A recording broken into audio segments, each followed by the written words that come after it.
Welcome back, adventurers, to our final meeting. Today, we'll be taking our full adventure. We've assembled a team, gotten ready to travel, learned a disagreement, planned for traps, and learned to read maps. Today, we'll be using those skills.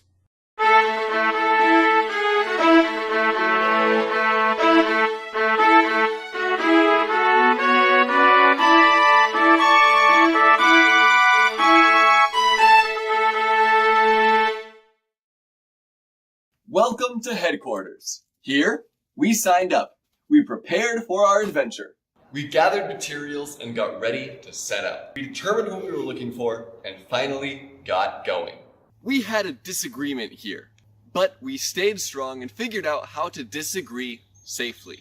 That is, we learned how to tell people that we disagree, because it's okay to disagree. We learned to watch out for traps. Traps that we get ourselves into, traps that we get into on accident, and traps that others get us into.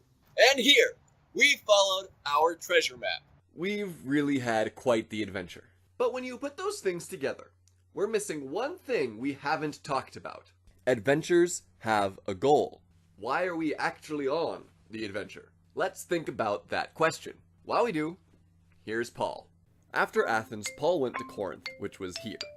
There he spent his time living with a tent maker named Aquila, and spending his time trying to persuade people to believe in Jesus.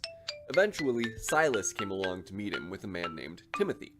Then, Paul spent all his time preaching and teaching, until the Jews there abused him and attacked him. And he told them that never mind them, if they wouldn't listen to him, he would go and save the Gentiles instead. A Gentile was someone who wasn't a Jew. Paul moved to a different group of people, and many Corinthians believed in Jesus and were baptized. Then, one night, God told Paul in a vision, "Do not be afraid. Keep on speaking.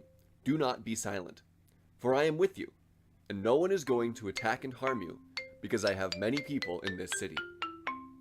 So Paul stayed in Corinth for a whole year and a half. The Jews did attempt to put him on trial, but the Roman in charge just tossed them out because he didn't care. So Paul remembered what was most important about his mission, his adventure. He was speaking out for Jesus. And our adventures have a reason too. Maybe our pretend adventure was to find treasure, but in real life, it's our mission to talk about Jesus too.